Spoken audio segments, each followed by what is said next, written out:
आटपाडीमध्ये बांधकाम कामगार मेळाव्याचे आयोजन सौभाग्य बांधकाम कामगार संघटनेचा पुढाकार. आटपाडीमध्ये बांधकाम कामगार मेळाव्याचे आयोजन करण्यात आले होते. या मेळाव्याचे उद्घाटन शिवसेना शिंदे गटाचे आटपाडी तालुक्यातील नेते तानाजी पाटील यांच्या हस्ते करण्यात आले. यांच्यासोबत साहेबराव पाटील, ॲडव्होकेट धनंजय पाटील व मनसेचे तालुका अध्यक्ष संजय पाटील हे उपस्थित होते. यावेळी बांधकाम कामगारांना संसार उपयोगी साहित्य, भांडी व पेटी किटसाठी बांधकाम कामगारांची बायोमेट्रिक नोंदणी करण्यात आली. जवळपास 400 बांधकाम कामगारांनी या मेळाव्यामध्ये भाग घेतला. बांधकाम कामगारांची 27 प्रकारची आरोग्य तपासणी करण्यात आली.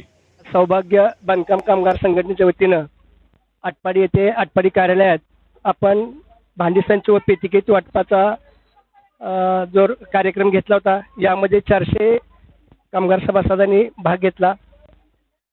याच्यामध्ये या भांडी संचामध्ये जीवनावश्यक जो लागणारा आपल्याला रोजच्या वापरात लागणारी भांड्याचा संच शासनाने मोफत दिलेला आहे.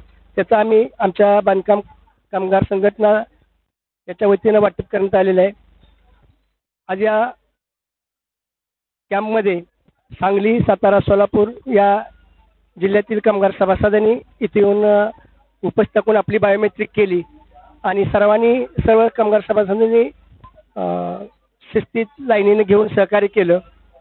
याबद्दल मी सौभाग्य बांधकाम कामगार संघटनाच्या वतीनं सर्व कामगारांचा आभार मानतो. आणि आज चांगल्या पद्धतीने आटपाडी तालुक्यामध्ये 400 लोकांचा भांडी संच व पेटिकेट वाटपाची बायोमेट्रिक करून घेतली. 400 बांधकाम कामगारांचे आपण विनामूल्य एकूण 23 प्रकारची आरोग्य तपासणी केली.